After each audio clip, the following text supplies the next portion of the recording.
औज़ुबिल्लाहिमिनश्शैतानिर्रजीम बिस्मिल्लाहिर्रहमानिर्रहीम। मेरा नाम डॉक्टर असद है और आप ये video health by doctor Asad की जानिब से देख रहे हैं।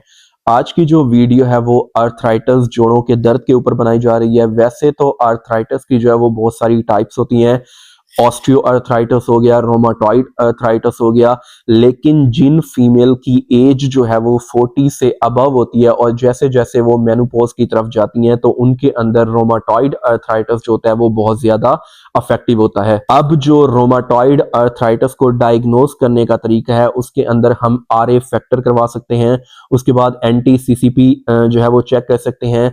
लेकिन अगर हम इसका मेडिकल ट्रीटमेंट की बात करें तो जो फीमेल रोमाटॉइड अर्थराइटिस की होती हैं उनके अंदर हम पेन किलर्स और स्टीरॉइड्स इस्तेमाल करवा सकते हैं। लेकिन स्टीरॉइड्स जो होते हैं वो हम लंबे अरसे के लिए जो है वो उनके अंदर इस्तेमाल नहीं कर सकते, क्योंकि उनका जो नी पेन है वो तो ठीक हो जाएगा लेकिन जो स्टीरॉइड्स होंगे वो अपने साइड इफेक्ट्स जो है वो उसके ऊपर छोड़ जाएंगे। तो उन फीमेल्स को चाहिए कि सबसे पहले जो है वो अपना वजन कम करें, अपनी ऐसी डाइट बनाएं जिसके अंदर वो ऐसी चीजें ना इस्तेमाल करें जो उनका वेट जो है वो ज्यादा करवाएं, और वो डेली बेस के ऊपर जो है वो एक्सरसाइज करें ताकि उनके जो ज्वाइंट्स हैं और मसल्स हैं वो एक फ्लो के अंदर रहें और उनके अंदर जो है वो इस तरह की बीमारियों से वो बच सके।